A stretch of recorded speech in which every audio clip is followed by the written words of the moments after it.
সুপ্রিয় দর্শক শ্রোতা, আসসালামু আলাইকুম। স্বাগত আইএফআইসি নিবেদিত এই সময় অনুষ্ঠানে। আমি জাহেদ চৌধুরী আপনাদের সঙ্গে আছি। আমরা জানি যে আজকের দিনের সবচেয়ে গুরুত্বপূর্ণ আলোচিত বিষয় জুলাই সনদ বাস্তবায়নের যে সুপারিশ, যেটা ঐকমত্য কমিশন মাননীয় প্রধান উপদেষ্টার কাছে তথা সরকারের কাছে জমা দিয়েছে। এবং এই জুলাই সনদ বাস্তবায়ন, সনদ প্রণয়ন এবং এটার বাস্তবায়নের সুপারিশ প্রণয়ন করতে গিয়ে প্রায় 9 মাস সময় লেগেছে। প্রথমত সংস্কার কমিশনগুলো করেছে, তারপরে ঐকমত্য কমিশন এটা নিয়ে কাজ করেছে। তো এইটা আছে ছাড়া আমরা জানি যে এই অন্তর্বর্তীকালীন সরকারের উপর অন্যতম 3টা কাজ এই সরকারের, এই সংস্কার প্রস্তাব যেটা এই সনদে অন্তর্ভুক্ত হয়েছে, সংস্কার কাজ করা জুলাই গণঅভ্যুত্থানের অন্যতম বিষয় ছিল। তারপরে আরেকটা গুরুত্বপূর্ণ বিষয় যেটা হলো যে যারা জুলাই গণহত্যার সাথে জড়িত ছিল তাদের বিচারের আওতায় আনা, শেখ হাসিনা সহ তার সহযোগী যারা ছিল এবং 16 বছরে তারা যারা গুম খুনের সাথে জড়িত ছিল, দেশে সন্ত্রাস, নৈরাজ্য এবং লুটপাটের সাথে জড়িত ছিল, তাদের বিচারের আওতায় আনা এবং জাতীয় সংসদ নির্বাচনের আয়োজন করা। তো এই 3টে বিষয়ে যথেষ্ট অগ্রগতি হয়েছে এবং আমরা আজকে একজন আমাদের স্টুডিওতে আমন্ত্রণ জানিয়েছি মাননীয় প্রধান উপদেষ্টার প্রেস সচিব জনাব শফিকুল আলমকে। শফিক ভাই, আপনাকে এনটিভি স্টুডিওতে স্বাগত জানাচ্ছি। থ্যাংক ইউ জাহেদ ভাই। আপনি তো সরকারের সমস্ত কর্মকাণ্ড খুব কাছ থেকে দেখে আসছেন এই গত 14 মাস থেকে। আজকের দিনটি কেমন গেল সরকারের?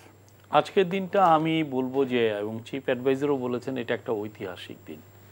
আজকে মূলত যেই সনদটা 17 তারিখে সবাই সাইন করলেন এনসিপি ছাড়া, ওই সনদটা এনসিপি মূলত সাইনই করেছেন আমরা ধরে নিতে পারি, কেননা তারা শেষ মুহূর্ত তো তারা এই আলোচনায় ছিলেন এবং সাইন করবেন এটাও বলেছেন যে আমরা সনদ বাস্তবায়নের প্রক্রিয়াটা দেখে সাইন করতে চাই। এই সনদটা আসলে কিভাবে বাস্তবায়ন হবে এটার একটা পথরেখা নিয়ে একটা কেউ কেউ ধূম্রজাল তৈরি করার চেষ্টা করেছেন, ধোঁয়াশা তৈরি করার চেষ্টা করেছেন।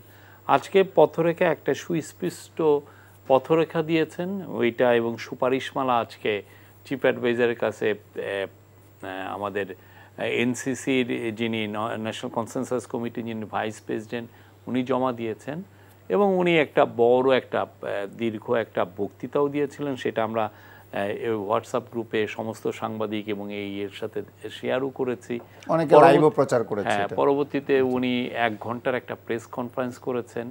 মূলত আমি বলবো যে আজকের দিনটা একটা ফুলফিলমেন্টের, এত লম্বা 9 মাসের যে একটা প্রসেস ছিল, এবং এই তারও আগে যদি আপনি 6টা কমিশন তৈরি করেন তাহলে বলবো যে 1 বছরের একটা যে প্রসেস ছিল সেটার একটা কনক্লুশন হচ্ছে।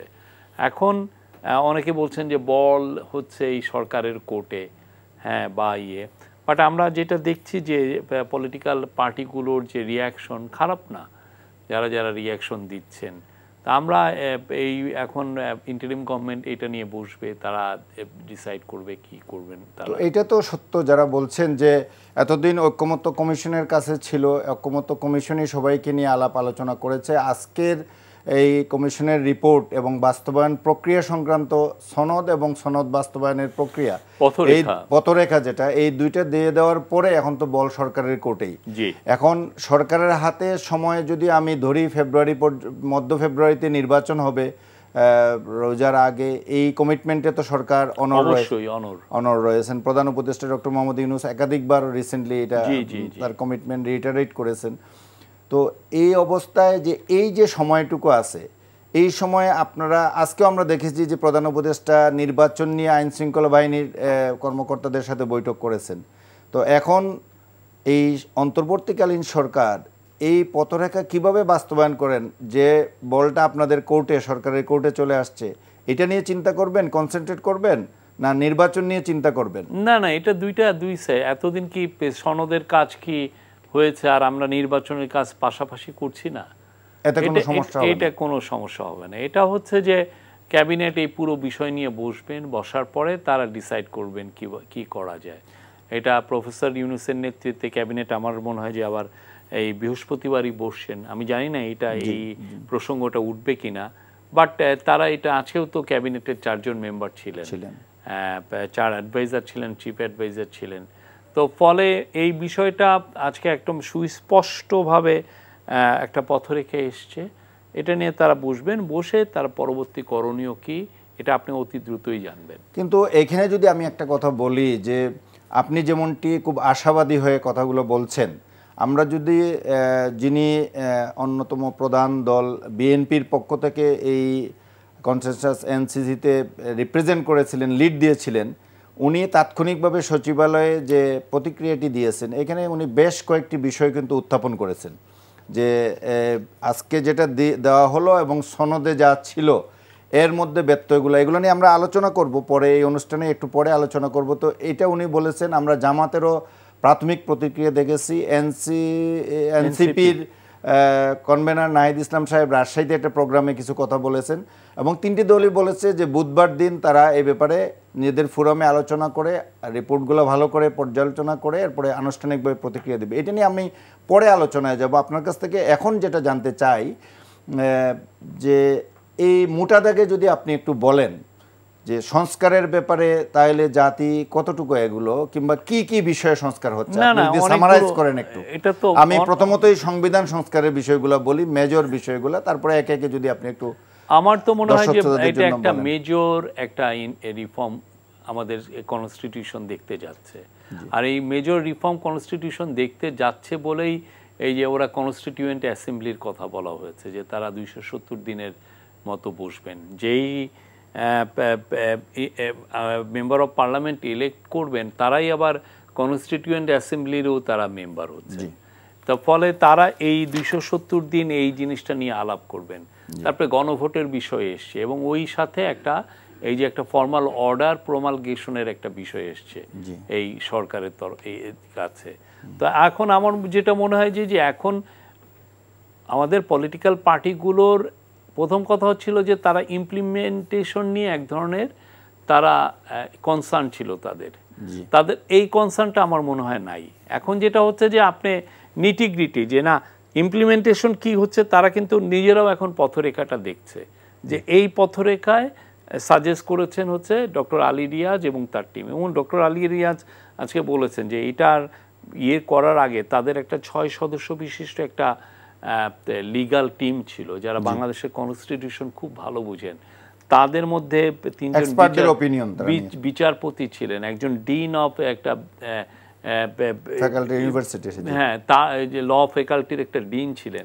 তারা যেই তাদের সাথে ওনারা খুব ইন্টেন্সিভ কনসালটেশন করেছেন। আর ডক্টর আলী রিয়াজ নিজেই তো একজন খুব বড় একজন রাষ্ট্রবিজ্ঞানী, ইলিনয় ইউনিভার্সিটিতে পড়ান অনেক বছর ধরে, ওখানে উনি ফুল প্রফেসর। তো এর ফলে যেটা হচ্ছে যে এই যে একটা সুস্পষ্ট পথরেখা দেখা গেছে, আমার মনে হয় যে পলিটিক্যাল পার্টির সবার তো সব কনসার্ন তো অ্যাড্রেস করা যায় না, বাট এইটা আমার মনে হয় মোস্ট অফ দ্য কনসার্ন এখানে অ্যাড্রেস হয়েছে। এবং আমার মনে হয় যে যেহেতু ইলেকশন সামনে এসছে সবাই এখন খুব ফুল দমে এখন এটাকে এমব্রেস করবে। আচ্ছা, এটা আমার অপিনিয়ন। পার্টিগুলো যা বলেছে এটা নিয়ে আমি পরে আলোচনায় আসতেছি। আমি শুরুতে বলছিলাম আপনাকে যে আপনি যদি মোটা দাগে বলেন যে কি কি বিষয় আমাদের দর্শক শ্রোতাদের জন্য যে তারা যাতে সহজে বুঝতে পারে যে কি হতে যাচ্ছে। যেমন ধরেন আমি একটা অনেকগুলো যেমন 48টা বিষয়ের উপর তো একটা সংবিধান সংস্কারের জন্য 48টা বিষয় নিয়ে আসা হচ্ছে, ফাইনালি আজকে যা বলা হয়েছে। এখন কথা হচ্ছে যে প্রত্যেক এবং এটার উপরই গণভোট হবে। হ্যাঁ, তো প্রত্যেকটা বিষয়, যেমন একটা বিষয় হলো আর্টিকেল 70। আপনি দেখেন আর্টিকেল 70-র কারণে আমাদের দেশে খুব খুব মিনিংফুল কোনোদিন পার্লামেন্ট হয় নাই। পার্লামেন্ট কি পার্টির রুটিং এর বাইরে যাওয়ার কারো কোনো সুযোগ ছিল না। ফলে আপনি যন্ত্রের মতো সারাক্ষণ আপনি আপনার পার্টিকেই প্রেস করছেন, কিন্তু আপনি যে একটা ইস্যু ইন্ডিভিজুয়ালি আপনার একটা অপিনিয়ন দেওয়ার, আপনার মতামত দেওয়ার কোনো সুযোগ ছিল না আর্টিকেল 70 এর কারণে। আপনি দেখা যাচ্ছে যে আপনি পার্টি আপনাকে বলছে যে না এইভাবেই আপনি কথা বলতে হবে, এর বাইরে যাবেন না, তাহলে কি? তাহলে তো আর এটা ট্রু ডেমোক্রেসি হলো না। এটা নিয়ে তো একটা কনসেনসাস এসছে। হ্যাঁ, যদি একটু বিরোধ আছে, এটা দুইটা বিষয়ে ছাড়া অন্যগুলো নিয়ে কথা বলা হয়েছিল, এখানে তারা বলছিল 4টা বিষয়। এনিওয়ে 4টা, কেউ 2টা, বা মূলত হচ্ছে যে যদি বাজেট বিল এবং অনাস্থা প্রস্তাব, বাজেট পাশের ক্ষেত্রে আর গভর্নমেন্ট যখন অনাস্থা প্রস্তাব, কারণ একটা বিগ কনসার্ন ছিল যে আমি অনেক টাকা খরচ করে আপনার পুরো দলের পার্টিগুলোকে কিনে ফেলতে পারি। এই জন্য অনাস্থা প্রস্তাব এবং বাজেটের এই দুই জায়গায় হলো হুইপিং মানতে হবে। আমি এই একটা বিষয় বলি, এই একটা বিষয়ে 50 বছরে আমরা কোনো কনসেনসাসে আসতে পারিনি। সে 1950 কি 52 বছর 1973 যে ইলেকশন। আরেকটা বড় বিষয় যদি আমি বলি যে বাংলাদেশের কেউ 10 বছরের বেশি প্রধানমন্ত্রী থাকতে পারবেন না। আমি তো বলছি, আমি বলতেছি যে আমি যদি 48টা জনগণের জন্য তো একটু উন্মুক্ত দেখতেই পারেন। আমি বলছি একটা বিষয় আমি বলছি যে আমার গণতন্ত্র সুসংহতই আমি করতে পারি না এই একটা আর্টিকেল 70। তারপরে এখন এই যে 10 বছর থাকবেন নাকি 2 টার্ম 10 বছর, আগে তো ম্যাক্সিমাম টার্ম অনেকে আনলিমিটেড ছিল, 20 বছরের ছিলেন, 20 বছরের ছিলেন। প্রত্যেকটা ইস্যু ধরে ধরে ধরে আমার মনে হয় যে they did a fantastic job. এটা আপনি যে লোকটা, অনেকে বলেন যে আমি যে লোকটা গ্রামের যে লোকটা আছেন ওনার পক্ষে হয়তো অনেক কিছুই বলবে যে উনি কিভাবে এটা উপকৃত হবেন, কিন্তু উনি এইটা উপকৃত হবেন এইভাবে যে এর ফলে বাংলাদেশের গভর্নমেন্টের একটা পলিটিক্যাল স্ট্যাবিলিটি আসবে। এই পলিটিক্যাল স্ট্যাবিলিটি আসলে যেটা হয় যে দেশে একটা সুশাসন আসে, আর সুশাসনের ফসল তখন একটা গ্রামের একটা লোক যিনি কনস্টিটিউশন ভালো বুঝেনও না তাকেও বেনিফিট করে দিবে। না তো এখানে যদি আমি মোটা দাগে আরও কয়েকটা বিষয় আপনার দৃষ্টি আকর্ষণ করি, যে অনেকে এই সমালোচনাও করছেন, যেটা আজকেও আমরা দেখেছি যে সাধারণ মানুষ, আপনি যেমনটি বলছিলেন গ্রামের লোক, সাধারণ মানুষ তার অর্থনীতির কি পরিবর্তন আসবে, তার শিক্ষা ব্যবস্থার কি পরিবর্তন হবে, স্বাস্থ্য ব্যবস্থার কি পরিবর্তন হবে, এইগুলার বিষয়ে যে আপনারা কেন হাত দেন না, এগুলো প্রত্যেকটা বিষয়ে কাজ হচ্ছে। এগুলোর প্রত্যেকটা বিষয়ে খুব বড় বড় রকমের কাজ আছে। খুব যারা বলেন যে কাজ হয় নাই তারা মিথ্যা কথা বলেন। এটা প্রচার খুব ভালো মতো প্রচার হচ্ছে, কিন্তু আপনি যদি জোর করে বলেন যে কিছু হয়নি এবং আপনি জোর করে যদি মিথ্যা কথা বলেন, আমরা তো আপনার এগেনস্টে একটা অ্যাকশন নিতে পারি না। আপনি জোর করে বলছেন এখানে কিছু হয় নাই, ওইখানে কিছু হয় নাই।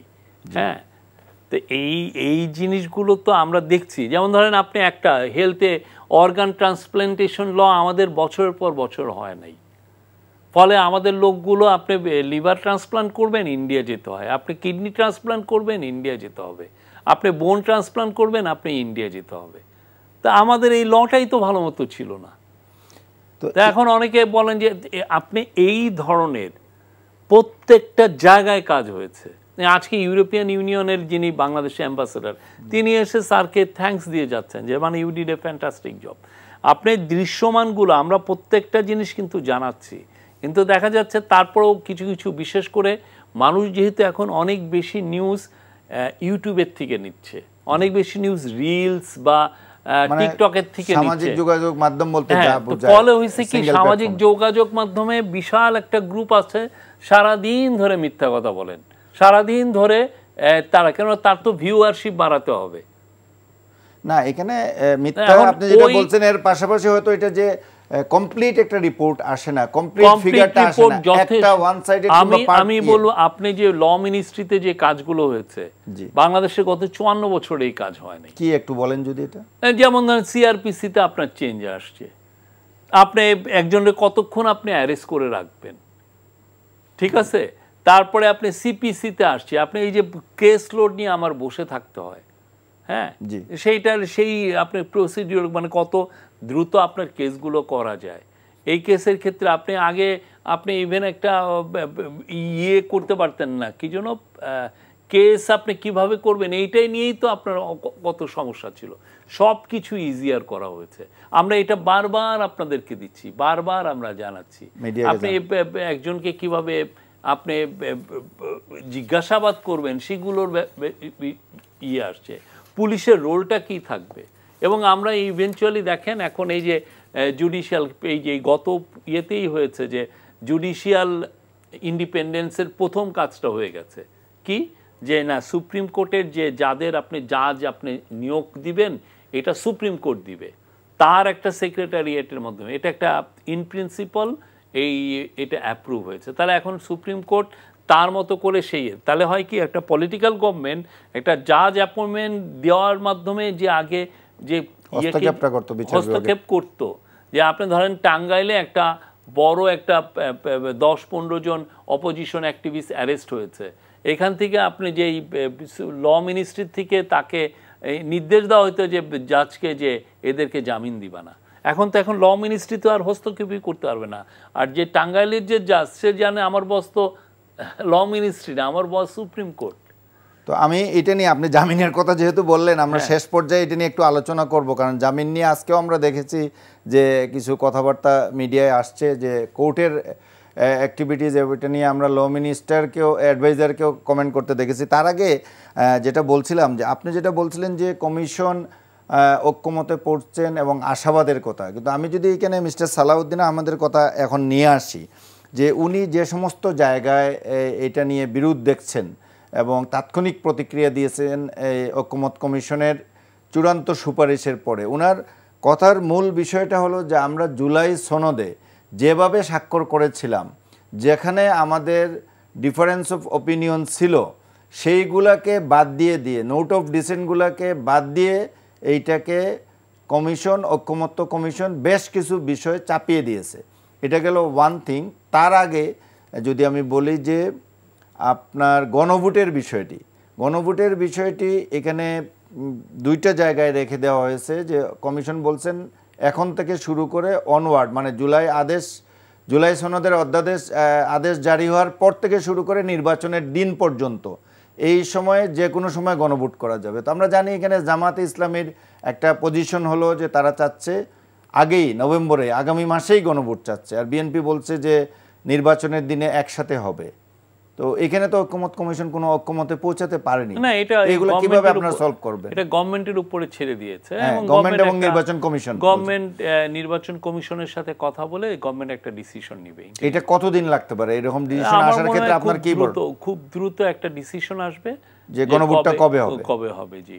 তারপর উনি যেটা বলছেন যে আমরা যেখানে মতামত দেই নাই, যেমন আমি যদি বলি উচ্চকক্ষের ব্যাপারে, যে আমরা বলেছি, উনি বলেছেন যে উচ্চকক্ষে সবাই মিলে একমত হয়েছে যে উচ্চকক্ষ গঠিত হবে, কিন্তু এইখানে বিএনপির প্রস্তাবটা ছিল যে নিম্নকক্ষে যত সংখ্যক এমপি হবেন এই এমপিদের আনুপাতিক হারে উচ্চকক্ষ হবে, আর জামাতের প্রস্তাব টোটাল ভোট যা পড়বে, যেটাকে পিয়ার বলা হচ্ছে, যে সেই অনুসারে উচ্চকক্ষ গঠিত হবে। কিন্তু আজকে আমরা দেখলাম জুলাই সনদে কিন্তু এখানে বলা হচ্ছে যে পিয়ার পদ্ধতিতেই উচ্চকক্ষ হবে। বিএনপি বলছে এখানে আমার অপিনিয়নটা তো এখানে কনসিডার করা হয় নাই, আমরা তো এগ্রিড হয় নাই। ওনার অনেক ক্ষেত্রে তো ওনাদের নোট অফ ডিসেন্টটা তো রিফ্লেক্টেড হয়েছে। তো এটা এখন এই ইন্টারিম গভর্নমেন্ট ডিসিশন নিবে যে কিভাবে এটার ইমপ্লিমেন্টেশন হবে। না, কিন্তু আপনি তো জানেন যে আপনিও প্রেস কনফারেন্সে ছিলেন, ওখানে বলা হয়েছে যে দুইটা কথাই ওনারা রাখছেন, যদিও ওনারা এটা প্রস্তাব করছেন, কিন্তু ওনারা বলছেন যে চাইলে 48টা দফার উপর আলাদা আলাদা ভোটিংও হতে পারে, যে এইখানে তার এই মত, তার ওই মত, কিন্তু এটা অনেক কমপ্লিকেটেড এবং গ্রামের সাধারণ মানুষ এতগুলা বিষয়ে তাদের অপিনিয়ন দিতে পারবে না, এই জন্য তাদের প্রস্তাবটা আছে গণভোটে ম্যাক্সিমাম যা একটা প্রশ্নের কথাই বলা হয়েছে, একটা কথা বা দুইটা প্রশ্ন, দুইটা, অন্যান্য অনেক দেশে ম্যাক্সিমাম 6টা পর্যন্ত হয়, বাট বেশিরভাগ দেশেই 1-2টার বেশি প্রশ্ন থাকে না। তাইলে আমরা ঐক্যমতে পৌঁছে এই কথাগুলো যদি আমরা এখানে ধরি, উনি নোট অফ ডিসেন্টের কথাটা বলছেন, তারপরে সংবিধান সংস্কার পরিষদ, যেটাকে আমরা বলছি পার্লামেন্ট ডুয়েল রুল প্লে করবে, পার্লামেন্ট একাধারে জাতীয় সংসদ হিসেবে কাজ করবে, পাশাপাশি সংবিধান কনস্টিটিউয়েন্ট অ্যাসেম্বলি হিসেবে। এখানে উনি বলছেন যে এখানেও তো আমরা অপিনিয়ন দেই নাই এবং এটা করার কোনো এখতিয়ার ঐক্যমত কমিশনের নাই কিংবা সরকারের নাই। এই জিনিসটা এই জন্য দরকার যে আপনি যেই গণভোটে যেই চেঞ্জগুলো আসছে, এই চেঞ্জগুলোকে আপনার যদি কনস্টিটিউশনের আপনি পার্ট করার জন্য, তখন কনস্টিটিউয়েন্ট অ্যাসেম্বলি, তখন এই বিষয়গুলো নিয়ে আবার ডিবেট হবে।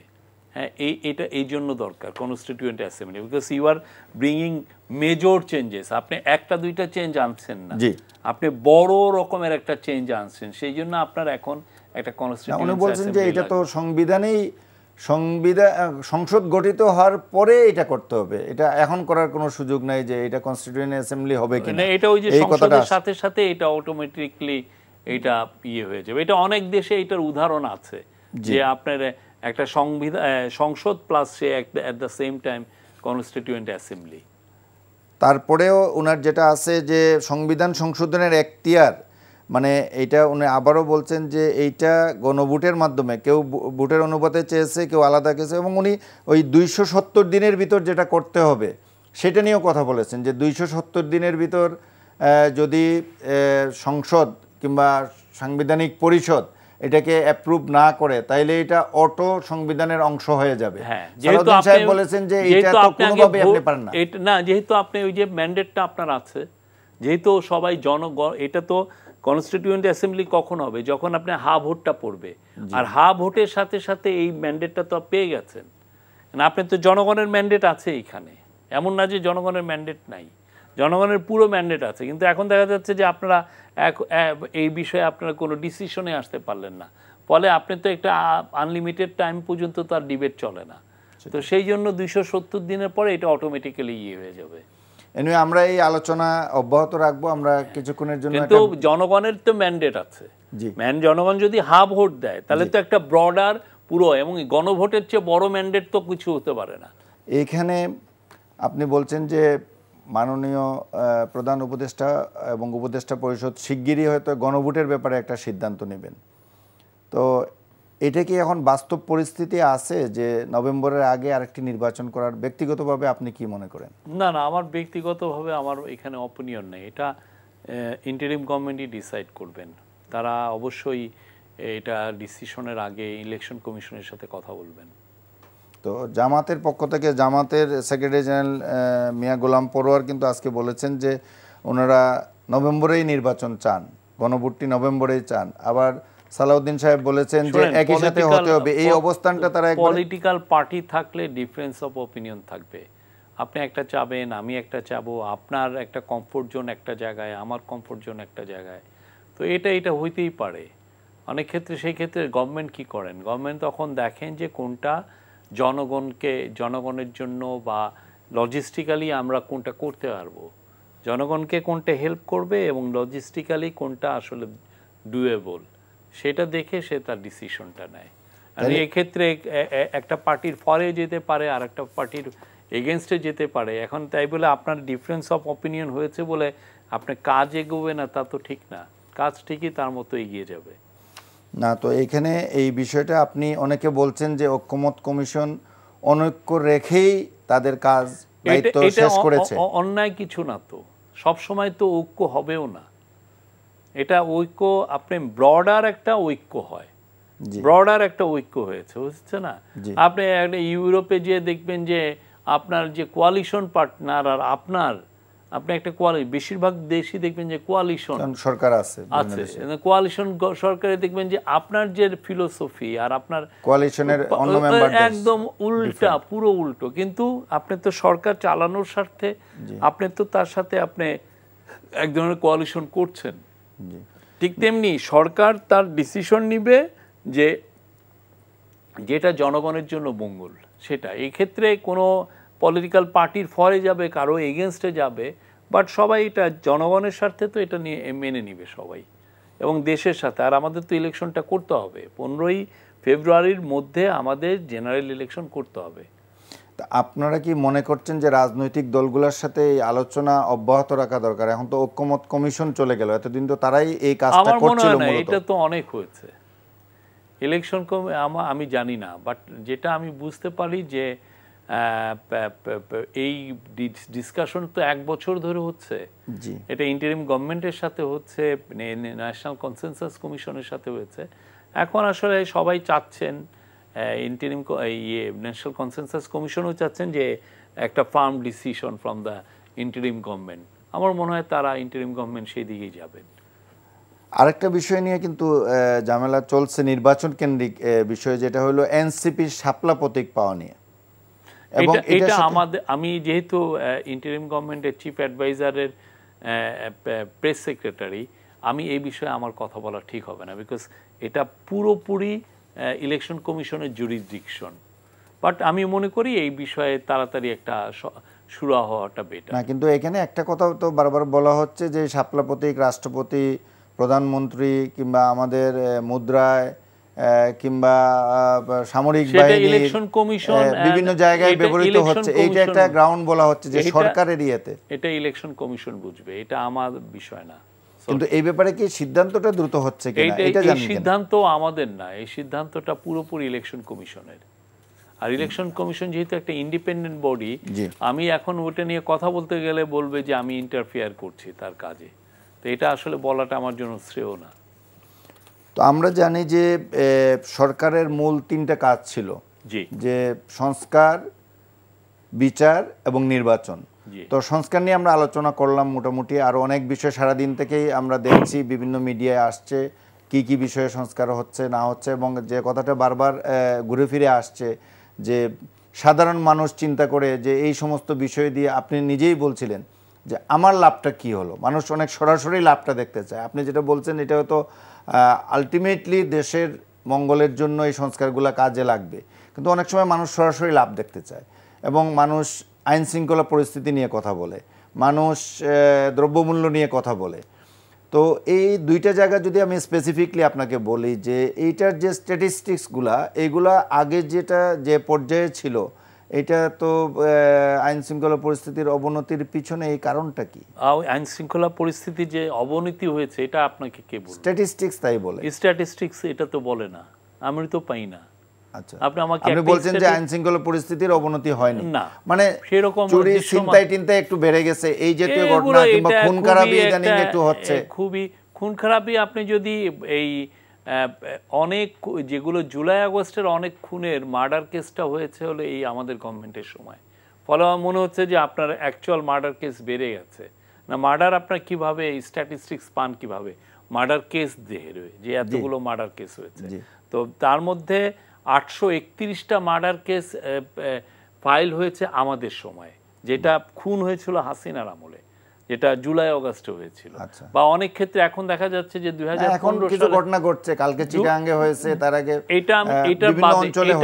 এটার বাদে আপনি আগের স্ট্যাটিস্টিক্স গুলো এখন এসে, আগে যখন আওয়ামী লীগের এগেইনস্টে যদি কোনো মার্ডার কেস হতোই না, কেউ আওয়ামী লীগের এগেইনস্টে ভয়ে মার্ডার কেস দিতে পারতো না, তো এখন তো সেই কেসগুলো হচ্ছে। তো ফলে অনেকে ভাবছেন যে মার্ডার বুঝি বেড়ে গেছে, কিন্তু আমরা যা স্ট্যাটিস্টিক্স দেখছি, পুলিশ যেটা দিচ্ছে সেইটা কিন্তু না। বাংলাদেশে প্রতি 10 লক্ষে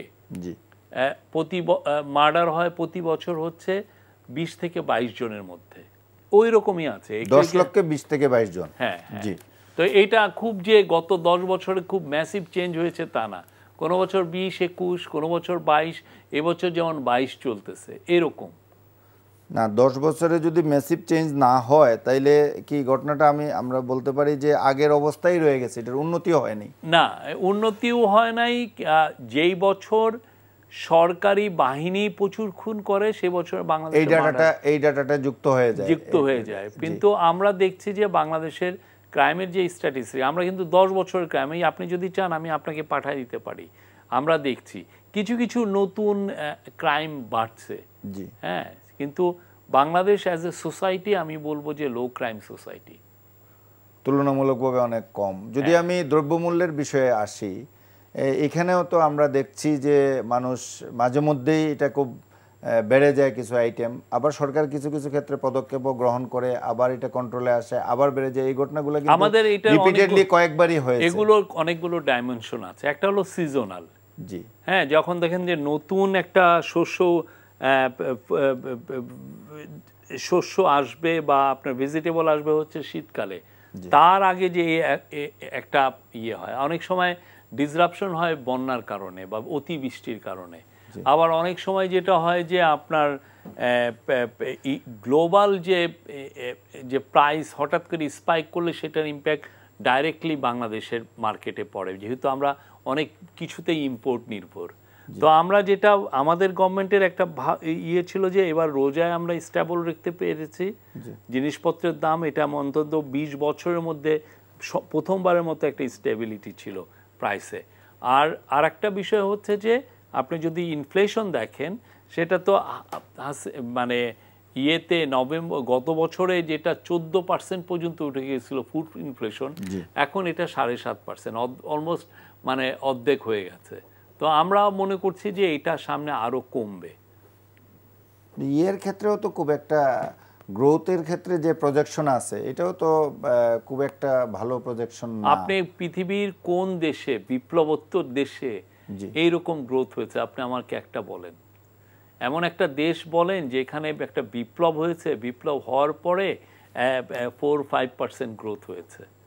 আমি তো দেখি না। আপনি মার্কোসের আউটস্টারের পরে ফিলিপিন্স দেখেন, রাজাপাকসের আউটস্টারের পরে শ্রীলঙ্কা দেখেন, সুহার্তোকে খেদানোর পরে আপনি ইন্দোনেশিয়া দেখেন, বা রাশিয়ায় যখন সোভিয়েত ইউনিয়নে যখন বিপ্লব হলো তখন দেখেন। তো এইগুলো যদি দেখেন তাহলে সে অনুযায়ী আমরা বলবো যে বাংলাদেশে ভালো স্টেবল। আপনার গ্রোথ গত বছর ছিল অর্থ বছরে 4%, এবছর 4.8, আমরা আশা করছি এটা 5-এর উপরে উঠবে। এবং এই যে অর্থ বছরটা শেষ হচ্ছে সেখানে আমরা সামনে এটা 6%ও দেখতে পারি। আরেকটা বিষয় নিয়ে কথা হচ্ছে যে এফডিআই আমরা যেভাবে দেখছিলাম, বিডার পারফরমেন্স কিংবা অ্যাক্টিভিটিস, আপনারা একটা সম্মেলনও করলেন বেশ জাঁকজমকভাবে এবং অনেকে আসছিল না এখানে, কিন্তু এফডিআই এর রেকর্ডটা কিন্তু আমরা যদি দেখি তাইলে ফরেন ডাইরেক্ট ইনভেস্টমেন্ট যেটা, এটা কিন্তু মেজর কোনো চেঞ্জ আসে না। মানে গ্রাফের মধ্যে আপনি বিডার স্ট্যাটিস্টিক্স ফলো করেন? আমি ফলো করি বলতে আমি নিউজ পেপার ভালো করে ফলো করি, যা আসে পত্রিকায় এটাকে ফলো করি। ওয়েবসাইটে আপনি যাবেন, বিডা বলছে যে এই বছর আপনার প্রথম 6 মাসে গত বছরের প্রথম 6 মাসের তুলনায় এফডিআই 61% গ্রোথ আছে। এখন ওরা যদি ফিগার কত, মানে গত বছরের তো এই যে ইয়ের কারণে, আন্দোলনের কারণে, গণ অভ্যুত্থানের কারণে, বিপ্লবের কারণে, গণ অভ্যুত্থান কিন্তু প্রথম জানুয়ারি টু জুন পর্যন্ত গণ অভ্যুত্থান ছিল না। হ্যাঁ, সেই অনুযায়ী আপনি 61% গ্রোথ আছে। তো এখন অনেকে হয় কি ওই যে আমরা অনেক নিউজই তো মুখরোচকভাবে ধরেন কিছু সো কল আওয়ামী লীগের দোসর সিনিয়র সাংবাদিকের থেকে নিলে হয় কি যে তারা বারবার কনফিউশনটা দেন। আমি সবাইকে আহ্বান করব, আপনারা প্রপার স্ট্যাটিস্টিক্স, প্রপার অথরিটি যেগুলো ওয়েবসাইটে আছে সেগুলোই দেখেন, আমরা ভুল বলছি কিনা। এখানে আরেকটা কথা বলা হচ্ছে যে প্রবাসীদের ক্ষেত্রে সরকার অনেক কিছুই গ্রহণ করেছে। প্রবাসীদের ভোটাধিকার করা, পোস্টাল ব্যালটের মাধ্যমে ভোট দেওয়ার ব্যবস্থা এটা করেছে, এটা ঠিকই, কিন্তু বাইরে আমাদের শ্রমিক যাওয়ার সংখ্যাটা এটা কিন্তু কাঙ্ক্ষিত পর্যায়ে। অনেকে মনে করছিলেন যে ডক্টর মোহাম্মদ ইউনূসের যেহেতু ওয়ার্ল্ড ওয়াইড ওনার একটা গ্রহণযোগ্যতা আছে এবং সবাই ওনাকে চিনে, তাইলে এটার গ্রোথটা মনে হয় অনেক বেশি হবে, যে আমাদের কাজটা কিন্তু সেটা হয় নাই। প্রফেসর মোহাম্মদ ইউনূস যে কাজটা করে গেছেন সেটার আপনি বেনিফিটটা আপনি আগামী বছরগুলোতে পাবেন। যেমন ধরেন জাপানে উনি গেলেন, উনি যে চুক্তি করলেন ওদের কি যেন এনডিসিসির সাথে চুক্তি করলেন, ওদের যে আমব্রেলা এমপ্লয়ার্স অ্যাসোসিয়েশন, তাদের সাথে কথা হলো যে তারা 5 বছরে 1 লক্ষ লোক নিবে। আপনি দেখেন কাজগুলো পুরো দমে শুরু হয়ে গেছে। ওরা এসে আমাদের ট্রেনিং সেন্টারগুলোকে টেক ওভার করে অলরেডি এই যে মিকি ওয়াতানাবে, উনি ওয়াতামি গ্রুপের উনি অলরেডি তার এইখান থেকে 52 লোককে উনি পাঠিয়ে দিয়েছেন। হ্যাঁ, তারপরে আমাদের অন্যান্য সেক্টরে ওপেন হচ্ছে। এরা আগামী বছর ওরা ম্যাপও দিয়ে দিয়েছে যে আগামী বছর 2000 লোক যাবে, তার বছর 6000 লোক যাবে, তারপরের বছর 18,000 যাবে, এভাবে 5 বছরে 1 লক্ষ লোক যাবে। আর 1 লক্ষ লোক যদি আপনার যেতে পারে, বাকিটা এমনি মোমেন্টাম তৈরি করবে। আর জাপানে 1 লক্ষ মানে হচ্ছে সৌদি আরবে 10 লক্ষে যাওয়ার সমান। কারণ সৌদি আরবে যে আপনার টাকাটা তো অতটা আনস্কিল না, মানে অত টাকা নাই সৌদি আরবে। আর জাপানে ধরেন একটা ছেলে 4-5-6 লাখ টাকাও ইনকাম করতে পারে। তো সেই জন্য আমরা তো এই সমস্ত মার্কেটে আমাদের, তারপরে আমাদের গেলেন মালয়েশিয়াতে ভালো ভিজিট হয়েছে আমাদের, কি যেন জায়গাটার নাম কি, সাউথ কোরিয়াতে আমরা দেখছি। তারপরে আমাদের ইতালির সাথে খুব নিবিড়ভাবে কথাবার্তা হচ্ছে যে ওদের সাথে যাতে সেফ মাইগ্রেশনের মাধ্যমে আমরা যাতে লোক পাঠাতে পারি। তো এই কাজগুলো তো আগে তেমন একটা বেশি গতি পায়নি, উনি এসে এই কাজগুলোতে প্রচুর গতি দিচ্ছেন। আমরা আমাদের ল্যাঙ্গুয়েজ ট্রেনিং স্কিলটা বাড়াতে। এখানে আমি আরেকটা প্রসঙ্গ আনতে চাই, অপ্রিয় হলেও সত্য, যে মাননীয় প্রধান উপদেষ্টার এই বিদেশ সফর নিয়েও কিছু কথাবার্তা রিসেন্টলি হয়েছে, যে ওনার বিদেশ সফর একটু বেশি হয়ে যাচ্ছে, 14টা সফর হয়ে গেছে, বড় ডেলিগেশন নিয়ে গেছেন। এটার ব্যাপারে আপনি কি বলবেন? খুব সুন্দর একটা কোশ্চেন করেছেন। আপনি প্রধান উপদেষ্টা এই যে এই গত 15 মাসে উনি 14টা সফর করেছেন, তো এই 15 মাসে নরেন্দ্র মোদী সফর করেছেন হচ্ছে 29টা। এই 15 মাসে কেয়ার স্টামার সফর করেছেন, মানে ব্রিটিশের প্রাইম মিনিস্টার সফর করছেন 31টা। এটা কম না। এখন আউটকাম অবশ্যই আপনার দেশকে আনস্টেবল করার চেষ্টা করছে, আপনার দেশকে বাইরে বলছে যে এই দেশ একটা তালেবান দেশ হয়ে গেছে। আপনার এই যে প্রমাণের যে একটা বড় একটা চক্র এটার পিছনে আছে, এটাকে আপনি ফাইট করবেন কিভাবে? আপনার এটা ফাইট করতে হচ্ছে আমাদের প্রতিটা জায়গায় যে আমাদের দেশে কি অভূতপূর্ব যে বিপ্লব হয়েছে এটা বলতে হচ্ছে, সবাইকে বলা হচ্ছে যে এটা একটা ডেমোক্রেটিক বিপ্লব, যেখানে সবার কণ্ঠই আমরা এখন শুনছি। এমন কিছু না, এই কথাগুলো আপনি ঘরে বসে এটা বলা যায় না। এবং আমি তো মনে করি আরও বেশি যাওয়া উচিত ছিল। আমাদের প্রত্যেকটা দেশের প্রত্যেকটা জায়গায় যে উনি যে এই কাজগুলো প্রেজেন্ট করছেন, বলছেন যে this is the things we have done, এই গভর্নমেন্টটা হলো এইরকম, আমাদের নিয়ে যেই ধরনের প্রোপাগান্ডা চলছে তুমি দেখো, this is my government is like this, আমরা এইভাবে অপারেট করছি। আপনি না বললে এই যে একটা বড় চক্র এবং তাদের ফরেন পার্টনাররা আপনাকে তো পুরো যে এটা একটা তালিবান গভর্নমেন্ট হিসাবে আপনার ইন্টারন্যাশনালি প্রমাণ করে দিবে। আর আপনি যখনই তালিবান গভর্নমেন্ট বা আপনার এই ধরনের প্রমাণ করবে, তখন আপনি কিছু করতে পারবেন না। আপনি না পারবেন কারোর সাথে ট্রেড করতে, না পারবেন ইন্টারন্যাশনাল কমিউনিটিতে ভালোভাবে ইন্টিগ্রেট। এটা কি কোনো সুনির্দিষ্ট অভিযোগ ইতিমধ্যেই কোনো গভর্নমেন্ট থেকে এরকম করার চেষ্টা করা হয়েছে? কোনো গভর্নমেন্টের বিষয় না। আপনি যদি মিডিয়া রিপোর্টগুলো দেখেন, ইন্ডিয়ান মিডিয়া রিপোর্টগুলো দেখেন, তারপরে শেখ হাসিনা এবং তার দোসর মিলিয়নস অফ ডলার তারা খরচ করতেছে, মিলিয়নস অফ ডলার। তো আমি একটু ভিন্ন প্রসঙ্গে যেতে চাই, যে দ্বিতীয় যে বিষয়টা ছিল আমাদের মূল আরেকটা বিষয় হচ্ছে যে শেখ হাসিনা তো ধরেন তার গভর্নমেন্ট, তাকে তো কেউ ইনভাইট করতো না, তার ভিজিটগুলো চেয়ে নিতে হতো। আর এখানে প্রফেসর ইউনূস মানে প্রতি মাসে অন্তত 2-3টা সফর উনি ক্যান্সেল করেন। এই যে ওনার সৌদি আরবে যাওয়ার কথা ছিল, উনি গেলেন না। এটা তো কি এটার কোনো সুনির্দিষ্ট কারণ ছিল? না, উনি আমাদের ডোমেস্টিক ধরেন অনেকগুলো ইস্যু আছে, সেগুলো নিয়ে উনি কনসেন্ট্রেট করছেন। আমি সেকেন্ড বিষয়টা নিয়ে কথা বলতে চাই, যে অন্যতম এজেন্ডা অন্তর্বর্তী সরকারের অন্যতম একটা দায়িত্ব ছিল যে শেখ হাসিনা এবং তার সহযোগীদের বিচার করা। তারা যে অপরাধ করেছে, বিশেষ করে জুলাই গণহত্যা চালিয়েছে, তারা 16 বছর ধরে গুম খুনে জড়িয়েছে। আমরা জানি যে 13ই নভেম্বর ট্রাইব্যুনাল, আন্তর্জাতিক অপরাধ ট্রাইব্যুনাল শেখ হাসিনার মামলার রায়ের তারিখ নির্ধারণ করবে। তো এই সামগ্রিক বিচার প্রক্রিয়া নিয়ে, এবং আমরা রিসেন্টলি দেখলাম যে সার্ভিং 16 জন সেনা কর্মকর্তা সহ 25 জন সেনা কর্মকর্তা যারা গুম খুনে জড়িত ছিলেন গত 16 বছরে, তাদেরকে ওয়ারেন্ট দেওয়া হয়েছে, অ্যারেস্ট করা হয়েছে এবং তাদেরকে কোর্টে প্রডিউস করে এমন সাব জেলে রাখা হয়েছে। তো সব মিলে এই বিচার প্রক্রিয়ার বিষয়টা নিয়ে সরকারের অবস্থান, সরকারের বক্তব্য, আপনারা কত দূর যেতে পারবেন? আপনাদের হাতে তো খুব একটা বেশি সময় নেই। না, আমরা এই সময় যে এইটুকু যে অ্যাচিভমেন্ট, সেটা তো আমরা দেখছি যে নিউজ পেপারে সবাই স্যালুট করছে এই অ্যাচিভমেন্টটাকে। বিশেষ করে ধরেন শেখ হাসিনার বিষয়ে একটা কেস, একটা ম্যাচুর একটা জায়গায় এসছে। এখন কোর্ট ডিসাইড করবে কবে তার ভার্ডিক্টটা হবে, কবে ট্রায়াল শেষ হবে, এটা কোর্ট ডিসাইড করবে। কিন্তু মানে একটা জিনিস কি সবাই দেখছে যে এই কেসগুলোর গতি পেয়েছে এবং কেসগুলো মিনিংফুল একটা কেসে এসে দাঁড়িয়েছে।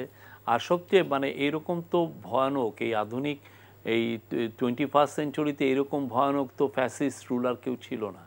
তো তার বিচারটা আসলে পুরো দেশ না, পুরো বিশ্বই তাকিয়ে আছে যে এটা কিভাবে বিচার হয়। সে গুম করেছে, সে খুন করেছে, সে বিএনপির আপনি দেখেন 60-70 লক্ষ লোকের এগেনস্টে সে ভুয়া মামলা করেছে, তাদের লাইফ ফেল হয়ে গেছে। গুম করেছে আপনার ধরেন 4000-এর মতো লোকরে গুম করেছে, জামাতের মিলিয়ন লোকের মতো গুম মামলা করেছে। আপনার ইয়েতে এক্সট্রা জুডিশিয়াল কিলিং 2500 থেকে 3000 লোকের এক্সট্রা জুডিশিয়াল কিনেছে। আর জুলাই আগস্টে কি হয়েছে এটা তো ওয়ার্ল্ড পুরো দেখেছে। এর চেয়ে বড় ওয়েল ডকুমেন্টেড ম্যাসাকার পৃথিবীতে আর নাই। সবার হাজার হাজার সবার হাতে হাতে আপনার ভিডিও আছে। তো এইগুলোর জন্য তাকে একটা বাট কথা হচ্ছে যে আমাদের তো সুবিচার করতে হবে। জি, আমরা তো একটা এমন কোনো বিচার করব না যেটা নিয়ে ইন্টারন্যাশনালি কোশ্চেন উঠে। সেই জন্য আমরা আমাদের এই আইসিটি তার যে কর্মপন্থা সেই অনুযায়ী এগিয়ে গেছে এবং আমরা মনে করি যে এটা একটা জায়গায় এসে ঠেকছে। এখন কোর্ট ডিসাইড করবে কবে ওনার ভার্ডিক্টটা হবে। তবে কোর্টের সাথে তো আরেকটা বিষয় সরকারের একটা দায়িত্ব আছে যে আমরা ক্রমাগত দেখছি যে শেখ হাসিনা এবং তার দলের পক্ষ থেকে ভারতে বসে প্রচার প্রপাগান্ডা চালানো হচ্ছে, মাঝে মধ্যেই ভিডিও ছাড়া হচ্ছে, অডিও ছাড়া হচ্ছে এবং বলা হচ্ছে যে এগুলাকে তারা প্রতিহত করবে। মাঝে মধ্যে তারা দৌড় মিছিল যেটাকে বলা হচ্ছে, ইদানিং নাম দেওয়া হয়েছে, দৌড়ে একটা মিছিল করে ব্যানার ধরে আবার মিছিল শেষ হয়ে যাচ্ছে মুহূর্তের ভিতর, এগুলো করা হচ্ছে। এটা একটু 15 সেকেন্ড 30 সেকেন্ডের ভিডিওর জন্য আপনি ভিডিও করতে পারলে রায়ের পরে যে আইন শৃঙ্খলা পরিস্থিতি আপনারা কিভাবে করবেন, আপনি এগুলো ভিডিও করতে পারলে আপনার বাইরের থেকে ডলার আসে। এগুলো করে কেউ কেউ খেয়ে পরে বাঁচতেছে না। কিন্তু আমার কথা হলো যে শেখ হাসিনার রায়ের সময় আগে পরে তারা তো কিছু বিশৃঙ্খলা সৃষ্টির চেষ্টা করবে, এটা তো তৎপরতা দেখা যাচ্ছে, কিন্তু সরকারের প্রস্তুতিটা কি? আপনি গ্রাম অঞ্চলে কোনো ঝটিকা মিছিলের খবর পেয়েছেন? না, ঢাকা শহরেই, কারণ এখানে বেশি প্রচার হয়, ঢাকাতে হলে এটা প্রচার বেশি হয় না। গ্রাম অঞ্চলে আপনি যে দেখেন, আপনার বাড়ি তো সিলেটে, যাই দেখেন আওয়ামী লীগের কেউ আছে কিনা। কেউ হয়তো বিএনপিতে জয়েন করেছে, কারা হয়তো এনসিপিতে, কেউ জামাতে, যে কেউ ইসলামী আন্দোলনে, এখানে চলে গেছে। তারা বুঝেছে যে এটা একটা খুনির পার্টি, এটার সাথে থাকলে আমার পলিটিক্যাল ফিউচার নেই। তো সেই জন্য যারা ক্লিন ছিল তারা যে পার্টি যারা দেখছে যে না এরা পার্সপেক্টিভ, এরা আবার ক্ষমতায় আসছে, তাদের সাথে জয়েন করছে। আমি গ্রামে কাউরে দেখি না। আমি প্রচুর গ্রামে যাই, আপনি আমার ফেসবুকে দেখলে দেখবেন যে আমি প্রতি সপ্তাহে গ্রামে যাই। তো প্রতি শুক্রবারে যাওয়ার চেষ্টা করি, আমি দেখি না। আর ঢাকায় আপনার ঝুঁকির টিকা মিছিল করছে, এটা করে আপনি এরকম 50 বছর মিছিল করলেও তো কিছু হয় না। আপনি কি মনে করবেন তাদের সেই আপা আবার ফিরে আসবে? পাগল নাকি আপনি? আপা এসে কোত্থেকে? আপনি কি এটা পৃথিবীর কেউ এটা বিশ্বাস করবে? কেননা সে তো শুধুমাত্র বাংলাদেশে ঘৃণিত না, পুরো পৃথিবীতে ঘৃণিত। তাকে কে দিবে? রাজনৈতিকভাবে আওয়ামী লীগের পুনর্বাসনের সম্ভাবনা আপনি দেখেন কিনা? আমি এটা জানি না, বাট আমার মনে হয় না। আগামী যে একটা পার্টি যদি আপনার পুনর্বাসিত হতে হয়, তাহলে হয় কি যে পার্টি যে আকাম কুকাম করেছে, তাদের যে চুরি চামারি যা আছে, এগুলো তো আপনার স্বীকার করতে হবে। এবং তা করে যারা এইটার সাথে জড়িত তাকে তো আপনার সরিয়ে দিতে হবে, ঠিক না? এই লোকগুলো জড়িত, আপনি কি করবেন? আপনি এটা সরিয়ে দিবেন, দিয়ে বলবেন যে এরা আমার এই ক্লিন লোকগুলো হচ্ছে আমার নতুন লিডার। তো সেটা তো হচ্ছে না। না হয়ে যেটা হচ্ছে যে আওয়ামী লীগের এখন যে অবস্থা, তারা তো আগের অবস্থানেই আছে এবং তার শেখ হাসিনার নেতৃত্বকে মেনে নিয়ে আগে তো ওদের দুই একটা এডুকেটেড লোক ছিল, এখন ওদের লোকগুলো আপনি দেখেন না। ওদের লোকগুলো হলো বাজারের কিছু চোরচোরটা ছেদচোরগুলো ওদের লোক হয়ে গেছে, বুঝছেন? তাহলে একটা পার্টির এই অবস্থা। আপনি কি শেখ হাসিনার কোনো পলিটিক্যাল ফিউচার দেখেন? আমি দেখি না। একটা মার্ডারারের, ম্যাস মার্ডারারের আবার পলিটিক্যাল ফিউচার কি? পৃথিবীতে এটা আছে? এটা গুম রানী, একটা মানে বড় রকমের একটা খুনি, হ্যাঁ, কোল্ড ব্লাডেড মার্ডারার। আপনি যে অডিও রেকর্ডগুলো শুনেন নাই? ঠান্ডা মাথায় বলতেছে এদের খুন করো। তো একই রকমভাবে তো সে তার 15 বছরে কত লোককে সে গুম করার অর্ডার দিয়েছে, কত লোককে সে খুন করার অর্ডার দিয়েছে। তো এর আবার পলিটিক্যাল ফিউচার কি? আমি দেখি না। যারা এটা নিয়ে পলিটিক্যাল, তার ফিউচার নিয়ে চিন্তা মনে করেন, তাদের আমার মেন্টালি ওনারা স্ট্যাবল কিনা আমার সন্দেহ হয়। আগামী নির্বাচনে কি আওয়ামী লীগের অংশ নেওয়ার কোনো সুযোগ আছে? অলরেডি তো ইলেকশন কমিশন বলেছে যে ইলেকশন কোনো সুযোগ নাই। জাতীয় পার্টির আমি জানি না, জাতীয় পার্টি তো আর ব্যান্ড না। আমরা যেটা জানি যে জাতীয় পার্টি 15 বছর ধরে আওয়ামী লীগের যত সহযোগী হিসেবে কাজ করেছে, মানে যেই ধরনের ইলেকশন, যেই ধরনের রিগিং হয়েছে, সেটা সে লেজিটিমাইজেশন করেছে, সেটাকে বৈধতা দিয়েছে। এইটা সবাই এটা তো সারা প্রচন্ড বাংলাদেশের জোর দাবিও আছে যে জাতীয় পার্টিকেও নির্বাচনের বাইরে রাখার, যদিও আইনগত কোনো বিষয় এটা না। আমি যেহেতু এটা জনগণের বিষয়, আমি জানি না, যেটা জানি সেটা বললাম। আপনারা কি ভারত থেকে যে প্রচার প্রপাগান্ডা চালানো হচ্ছে এবং বাংলাদেশের কিছু মিডিয়াও মাঝে মধ্যে দেখা যায়, সোশ্যাল মিডিয়া তো বটেই, এই প্রচার প্রপাগান্ডা ঠেকানোর ক্ষেত্রে আপনাদের অনেকেই বলেন যে সরকার এটা প্রপারলি ঠেকাতে পারে নাই, পুরোপুরি মোকাবেলা করতে পারে নাই। কি বলেন? এখন তাইলে এখনো কিভাবে শেখ হাসিনার বক্তৃতা সোশ্যাল মিডিয়ায় ঘুরে বেড়ায় এবং রেগুলার দিচ্ছে? এইটা খুবই ইম্পসিবল, এটা পৃথিবীতে কেউই পারে না। কিন্তু কথা হচ্ছে কয়টা লোক আসলে শুনে।